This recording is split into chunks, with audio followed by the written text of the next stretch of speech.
Olá, meus irmãos, graça e paz, bom dia. Estamos aqui para mais uma escola dominical, na nossa igreja presbiteriana do Bom Pastor. Eu quero começar convidando você a abrir a sua Bíblia no Salmo de número 134. Salmo de número 134, que é um convite a você. Fala assim: bendizei ao Senhor, vós todos, servos do Senhor, que assistis na casa do Senhor nas horas da noite. Erguei as mãos para o santuário e bendizei ao Senhor. De Sião te abençoe o Senhor, Criador do céu e da terra. Vou repetir o verso 3. De Sião te abençoe o Senhor, Criador do céu e da terra. Convido você a baixar sua cabeça, vamos orar ao nosso Deus, vamos levar o nosso pensamento a Ele, e nessa manhã bendizer-lhe graças e glória, ao Deus nosso, ao Deus nosso Criador. Oremos, meus irmãos. Senhor Deus, nós te agradecemos, ó Pai, por tudo que tens feito, te agradecemos por mais essa manhã que Tu nos deste, ó Pai. Tu nos deste saúde, vida, para estarmos aqui na Tua casa, para louvar e bendizer o Seu santo nome, ó Deus. E os meus irmãos, ó Pai, cada um na sua casa, ó Deus, que o Senhor os abençoe, que o Senhor derrame a Sua misericórdia, ó Deus, e que esse domingo possa ser mais um momento de grande aprendizagem, onde possamos, ó Deus, entender o Teu recado, ó Pai, estudar cada vez mais a Tua santa palavra, ó Deus, e principalmente, ó Deus, colocar, ó Deus, esse aprendizado em nossas vidas, no nosso dia a dia, ó Pai. Abençoa, ó Deus, a vida do Teu servo, o pastor Judas, que dará a mensagem nessa manhã, ó Deus, a tudo que fizermos aqui, ó Pai, para louvor e honra do Teu santo nome, para que, ó Deus, isso de fato seja, ó Deus, um louvor sincero, de coração, ó Deus, entregando, ó Deus, tudo que temos, tudo que somos na Tua presença, ó Deus. Sabemos que tudo vem de Ti, ó Deus, e por isso louvamos e bendizemos o Teu santo nome, em nome de Jesus, que vive e reina para sempre. Amém, Jesus. Amém. Vamos, meus irmãos, cantar uma canção? Vamos cantar uma canção conosco que chama de agradecimento, pelo sol da manhã, pelo dia que nasce, pelo irmão que está ao nosso lado. Vamos louvar a Deus.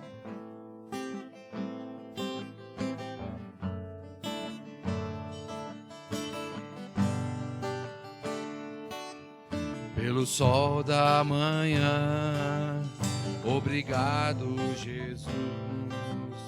Pelo dia que nasce, obrigado, Jesus, pelo irmão que está do meu lado. Obrigado, obrigado, Jesus. Obrigado, Jesus, pelo amor que não morre, pela nova aliança que foi feita na cruz, pela fé e esperança, pela vida eterna.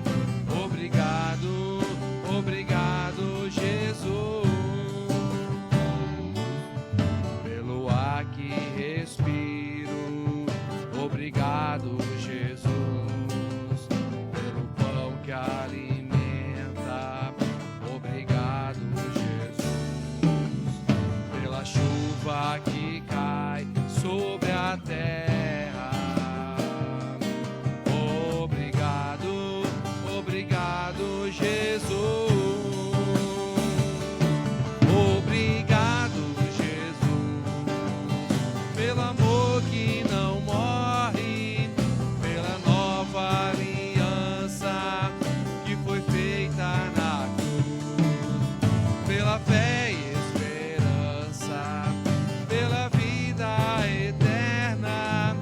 Obrigado, obrigado, Jesus. Obrigado, Jesus, pelo amor que não morre, pela nova aliança que foi feita na cruz, pela fé e esperança, pela vida eterna.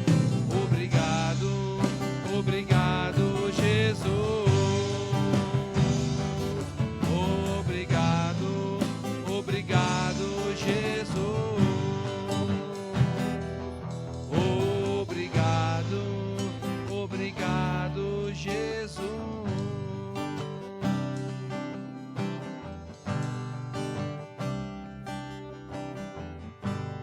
Amém, meus irmãos. Convido você a abrir a sua Bíblia. Os meninos podem ficar aí apostos. Convido você a abrir a sua Bíblia lá em Mateus capítulo 6. Hoje, na escola dominical, nós estudaremos sobre o caráter, mordomia do caráter, né? E eu gostaria de apenas ler com você o versículo 1 de Mateus 6. Mateus, capítulo 6, versículo 1, que diz o seguinte: Guardai-vos de exercer a vossa justiça diante dos homens, com o fim de serdes vistos por eles. Doutra sorte, não tereis galardão junto de vosso Pai Celeste. Eu achei interessante, meus irmãos, essa leitura, porque na revista que nós temos, que nós estudaremos daqui a pouco, esse texto, todo o texto de Mateus 6 faz parte das leituras devocionais durante a semana, né? E a revista ela traz esse texto de todo o capítulo 6 como uma questão prática de mordomia do caráter, ou seja, uma questão prática de exercício do caráter cristão, né? E aí me chama a atenção o versículo 1 que fala justamente isso: guardai-vos de exercer a vossa justiça diante dos homens, com o fim de serdes vistos por eles, ou seja, é transformar isso num aspecto prático. E me chamou muito a atenção quando a revista traz esse contexto, até porque se a gente olhar Mateus capítulo 6, do versículo 2 até o versículo 4, a palavra de Deus está falando sobre como devemos dar esmolas. Se você olhar do versículo 5 ao versículo 8, está falando sobre como se deve orar. Se você olhar do versículo 9 ao versículo 15, está falando sobre a oração dominical, na verdade, a nossa oração diária, né? E se você olhar do versículo 16 ao 18, está falando sobre como jejuar. Se você olhar do versículo 19 até o versículo 21, está falando sobre os tesouros no céu, e assim sucessivamente. Do versículo 25 ao 34, que é a última parte, fala sobre a ansiosa solicitude pela vida. Então, se você olhar o capítulo 6 como um todo, ele fala de aspectos práticos da vida cristã. E quando nós olhamos para a mordomia do caráter cristão, o versículo 1 é claro em dizer que nós devemos exercer a justiça diante dos homens, com o fim de sermos vistos por ele. De outra sorte, não tereis galardão junto de vosso Pai Celeste. Aqui, meus irmãos, o que está falando é de testemunho, é de serviço, é de se guardar e exercer aquilo que a palavra de Deus estabelece para nós como um termo de testemunho. E aí, meus irmãos, eu quero encerrar esse momento com você, cantando um dos hinos que eu mais gosto. Todos os irmãos sabem que eu gosto demais de hino, mas eu tenho um hino que para mim é um dos meus favoritos, né? Que é o hino 315, Serviço do Crente, é o que nós cantaremos agora. Vamos nós trabalhar, somos servos de Deus, e o Mestre seguir no caminho dos céus, com o seu bom conselho e o vigor renovar, diligentes, fazendo o que ele nos ordenar. Vamos com muita alegria entoar essa canção, esse hino.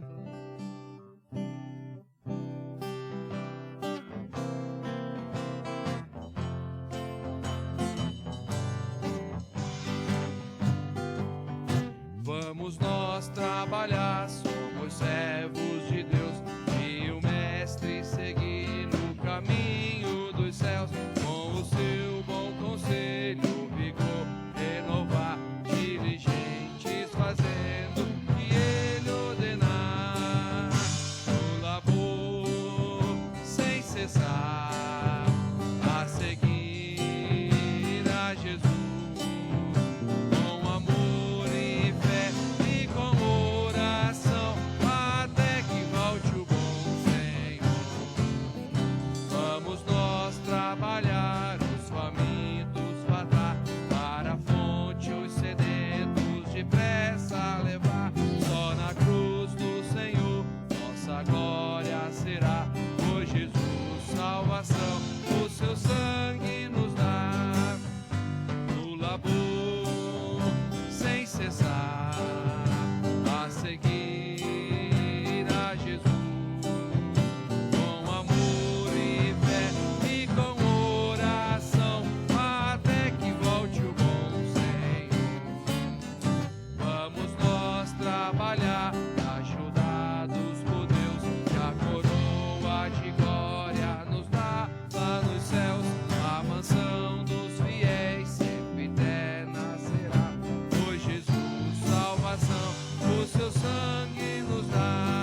orar mais uma vez?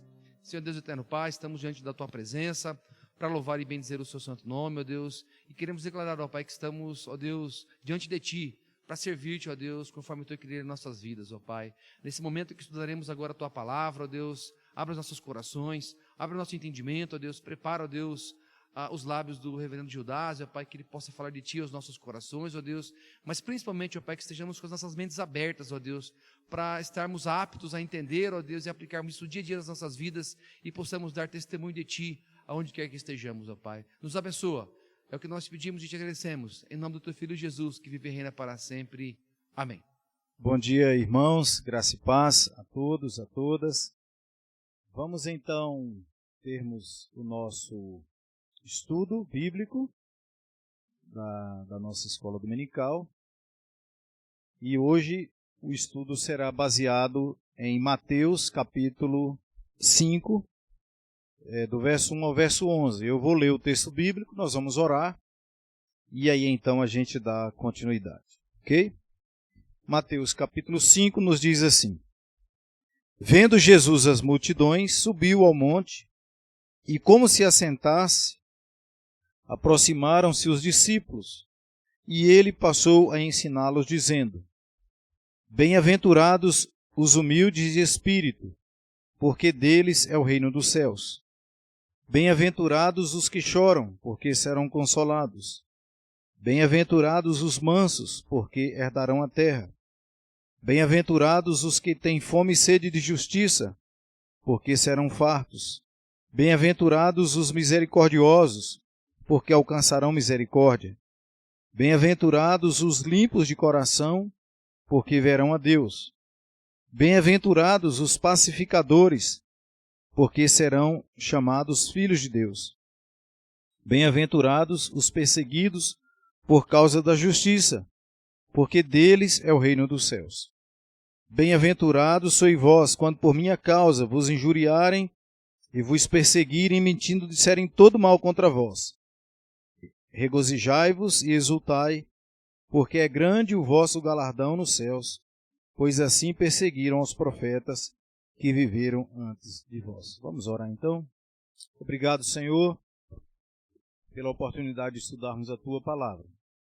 E pedimos a Tua bênção, o Teu Espírito Santo, a direção, para que haja aprendizado, para que haja crescimento, para que haja transformação. Ensina-nos, ó Deus, nós pedimos em nome de Jesus. Amém. Baseado nesse texto, Mateus capítulo 5, as bem-aventuranças, nós vamos falar hoje sobre mordomos do caráter.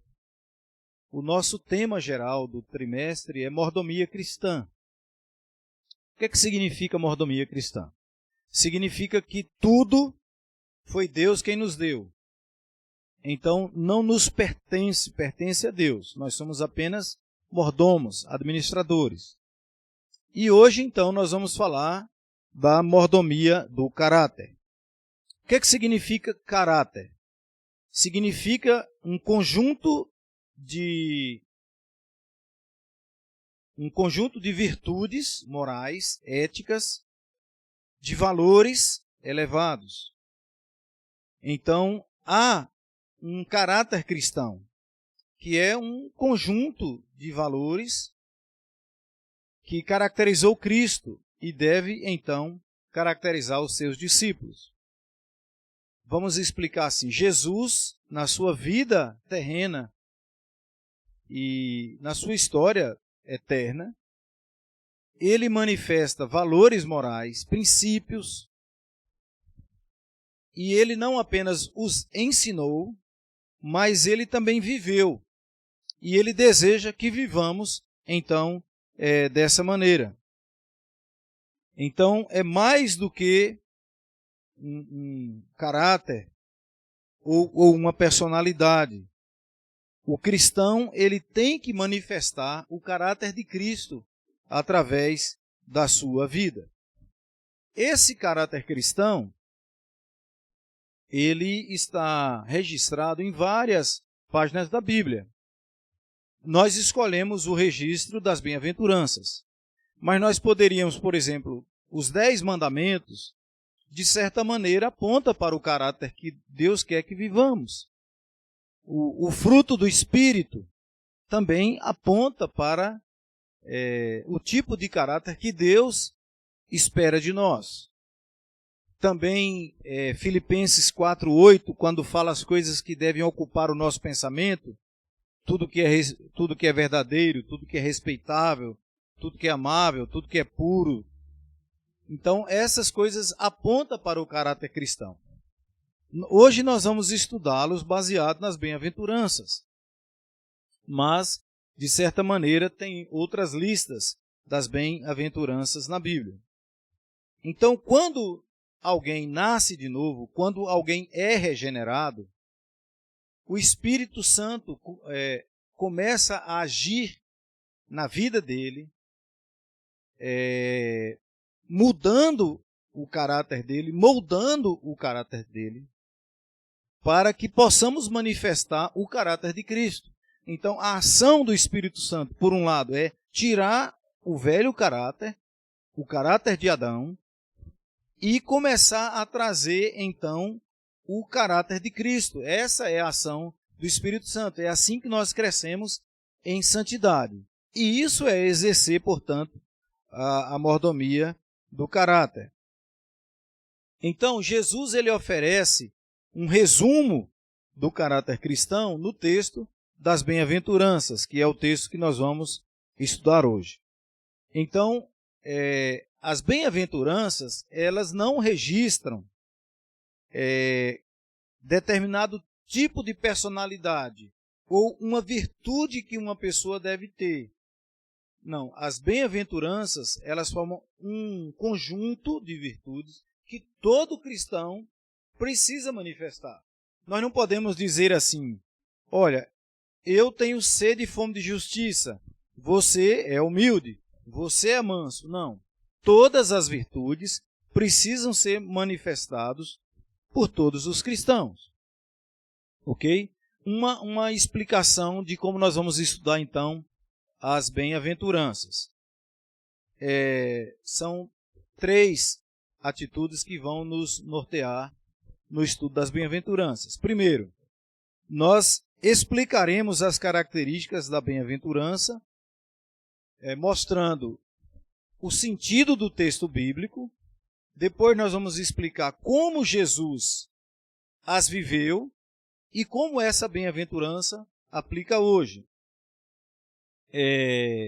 Então, vamos conduzir dessa maneira. Então, primeiro nós vamos definir aquela bem-aventurança, depois nós vamos comprovar biblicamente como Jesus viveu no ministério terreno e hoje, né?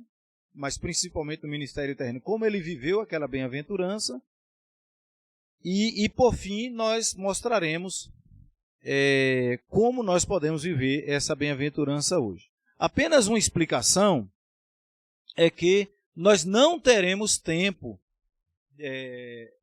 para falar das recompensas, porque cada bem-aventurança ela termina com uma recompensa. Mas hoje nós não teremos tempo para falar, visto que nós vamos falar então de 8 bem-aventuranças, que são elas: humildade de espírito, o choro, a mansidão, fome e sede de justiça, misericórdia, que é a 5ª, limpeza de coração, que é a 6ª, os pacificadores, que é a 7ª, e os perseguidos por causa da justiça, que é a 8ª. Então nós vamos falar resumidamente de cada uma dessas 8.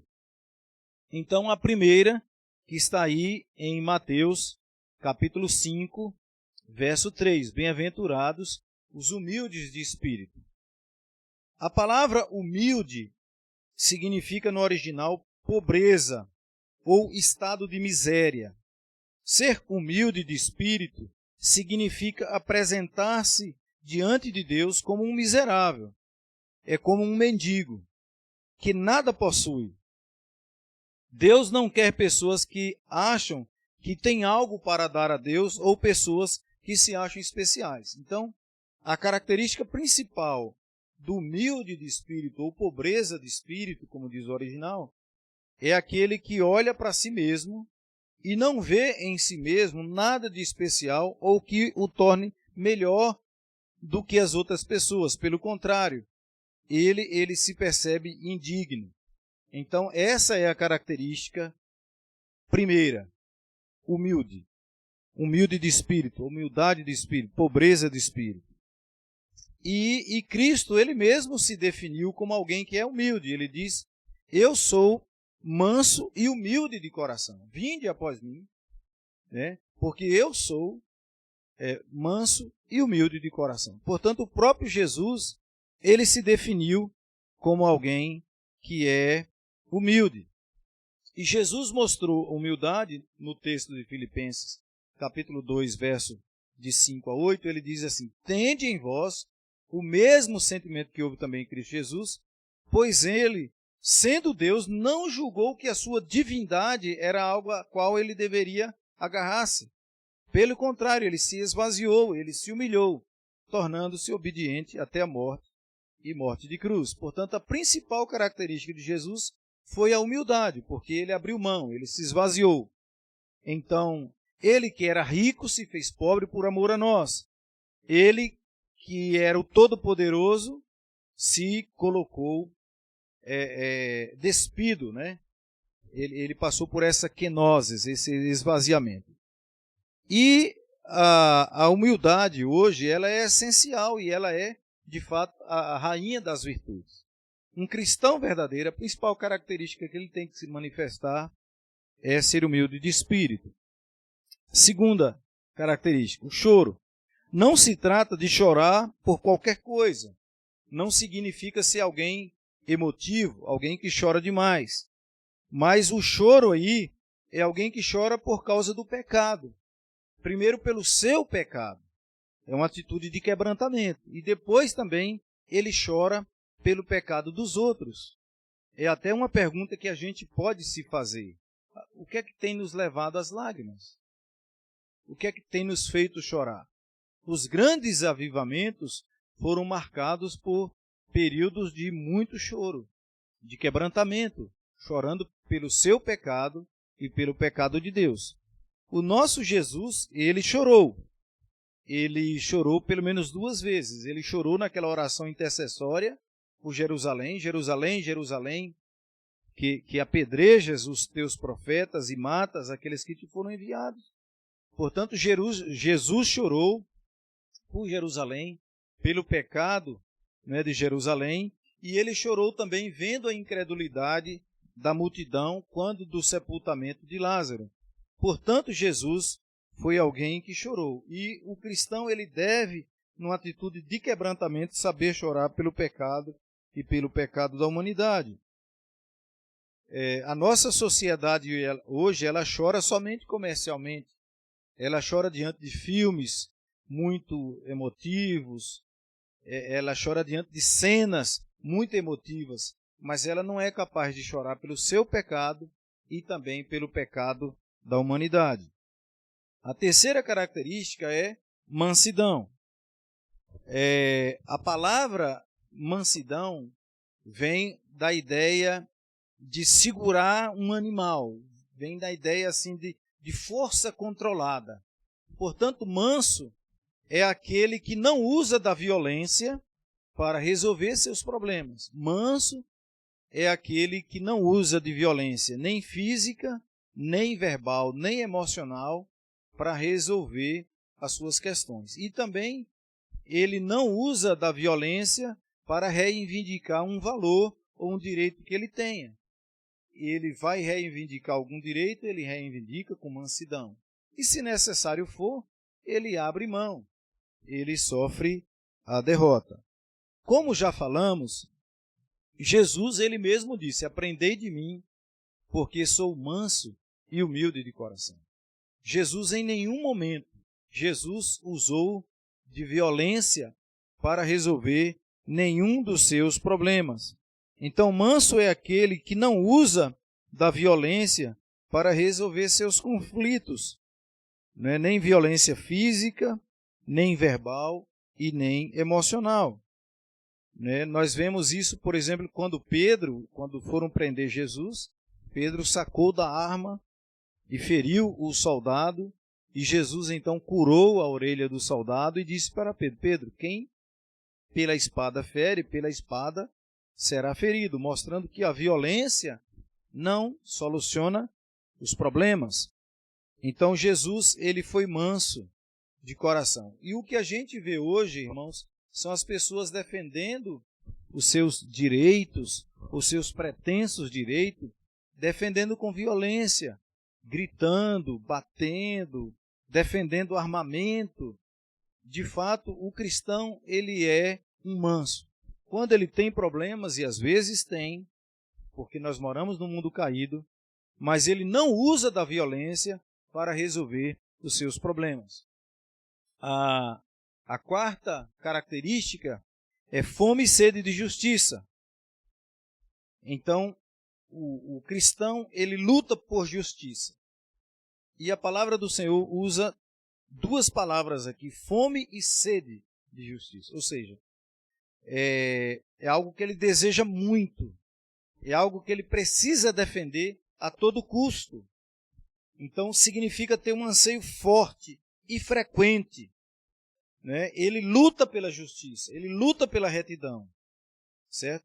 Então, quem manifesta essa característica, luta pelo que é correto, luta pelo que é justo e luta pelo que é ético.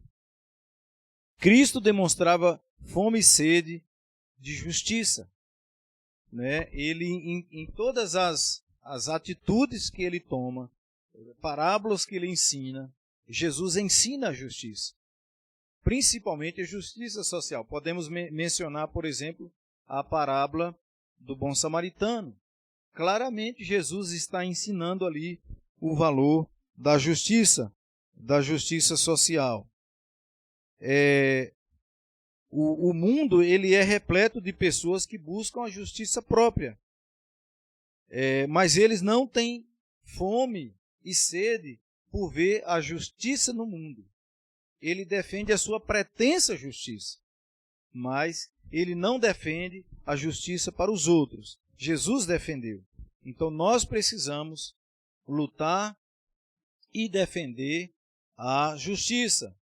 A quinta característica é misericórdia. Misericórdia significa aquele que tem o coração sensível à dor do outro, aquele que é empático com a dor do outro. E essa misericórdia pode ser ativa e passiva. A misericórdia ativa é a prática da misericórdia com os necessitados.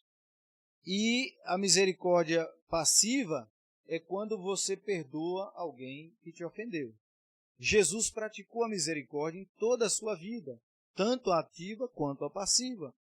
Ele alimentou os famintos, ele curou leprosos, ele deu vista aos cegos, e também quando lhe ofenderam, Jesus imediatamente disse: Pai, perdoa-lhes, porque eles não sabem o que fazem. Jesus foi um homem misericordioso.